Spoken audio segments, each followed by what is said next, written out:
Hello, welcome. Today, we've got a little something different going on. Sorry, we'll put that right there.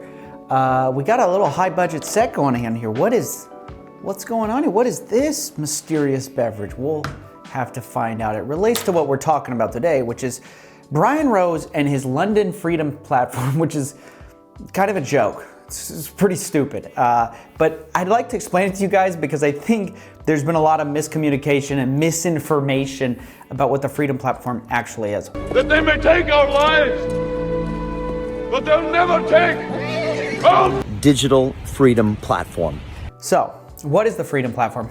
It's this crowdfunding campaign that Brian Rose of London Real put together that ended up raising $1 million. What started as an $100,000 crowdfunding campaign that he started, he just kept creating stretch goals for it. Like initially he wanted to live stream this David Icke interview because he got super butthurt that it got banned on YouTube. And I don't think it should have gotten banned. So he really wants to have a conversation with David Icke again. So he goes, okay guys, you know what we're gonna do? We can't have a conversation on YouTube. Let's go ahead and throw it on the Digital Freedom Platform. Now, little does Brian Rose know, hosting things costs a lot of money. So pretty quickly he finds out, oh, this is gonna cost more than I thought. So let me just crowdfund it. Instead of using my millions of dollars that I make every year from selling business accelerators, let's not call it a part of London Real. Let's call it something different. This platform is of the people, by the people, for the people.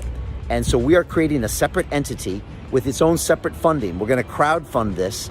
And it's not a part of London Real, even though we'll host it on the London Real website. We're gonna make this separate thing that everyone's gonna crowdfund. So they crowdfund $100,000, a lot faster than Brian Rose thought they would. And so he goes, okay, well, let's just make a bunch of new goals.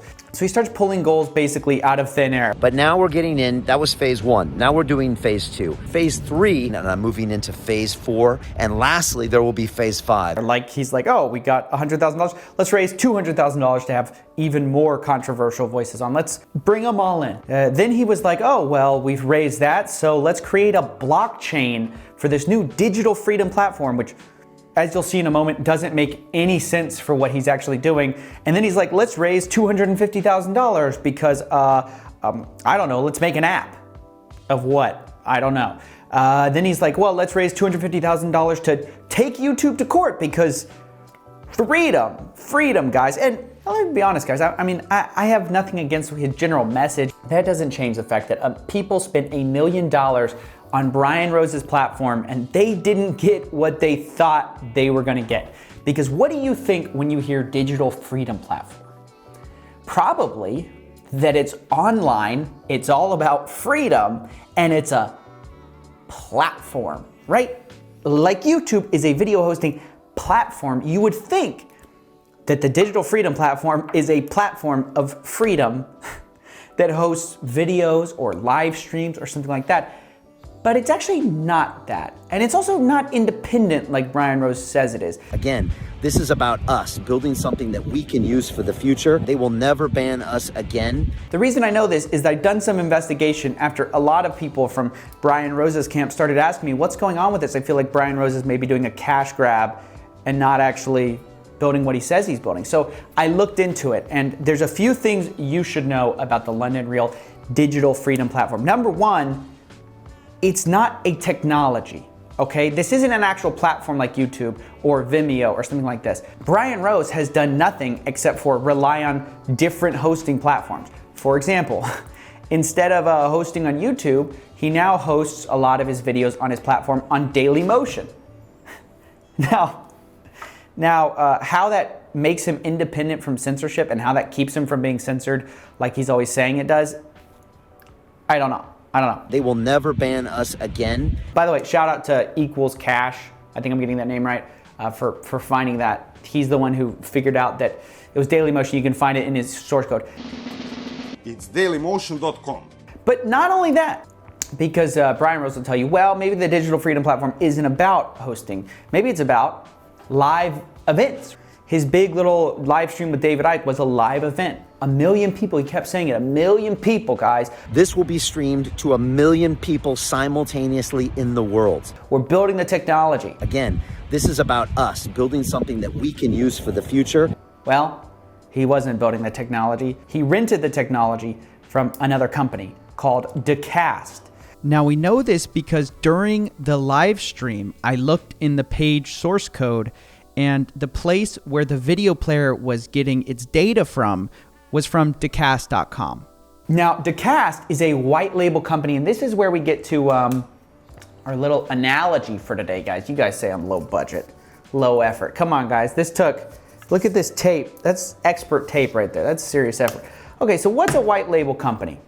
A white label is a product that doesn't brand itself because they want other people who want a brand to come on and buy their little white label product. So Decast basically says, hey, you can come to us, we will give you the streaming solution, and then you can just write your name on it, right? In this case, Digital Freedom Platform. Right, we'll write that real quick.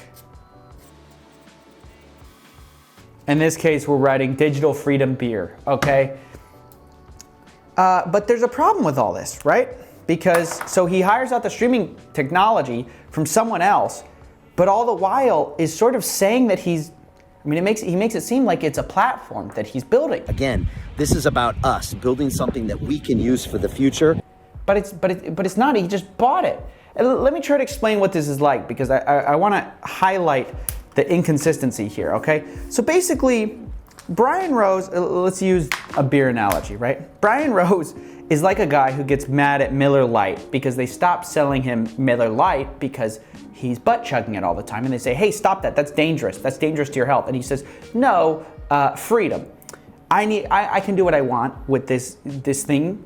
And what you're doing is really more like a public utility. You know, everyone needs this product, and you've capitalized the whole market, so you have to sell it to me. They say no, he goes, okay, fine. He goes to his followers and says, hey guys, I want to create a digital freedom beer. I'm going to create it with your help. Give me $100,000. Wait, no, $300,000. Wait, no, $500,000. Wait, no, $750,000. Wait, no, $1 million. And I will create the digital freedom beer. Would you be disappointed if you found out that he took a pre-existing thing and just slapped his logo on it and called it the digital freedom beer? Like, wouldn't that seem a little lame? Like you're not getting what you were promised you would get? I think so. I mean, I think that's like the big hilarious thing about this whole project of Brian Rose or London Real or whoever you want to say is in charge of it. What is said to be the digital freedom platform is just someone else's platform that he's paying for, which means, and this is important, that at any time they can take it away. They can say, hey, we're not going to sell this to you anymore, just like YouTube did, right?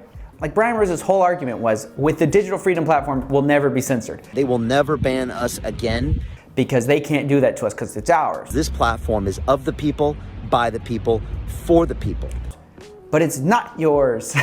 At any time, the digital freedom platform, which is really just Decast and Dailymotion, can be taken away from you the same way that YouTube was taken away from you. So what did people spend $1 million on? That's the question. Because it sure wasn't a platform. It was like a one-time thing. It was like you brought one case of white label beer to the party. And like the level of grandstanding he did with all of this digital freedom stuff drove me crazy. Like he acted like he was the only guy fighting for free speech. You either donated for freedom or you sat back with your toilet paper rolls. You can be on the front lines fighting if you want, or you can be fighting for someone else's freedom who's in the back with their toilet roll, hanging out, saying yes to all of the government. You can be that person if you want. I just don't think this is doing anything, and I think it's a little bit disingenuous, the platform thing. I mean, I think the way it's pitched makes it sound like it's going to be more than just a few live streams until Brian Rose runs out of money in his digital freedom platform and he never talks about the platform again.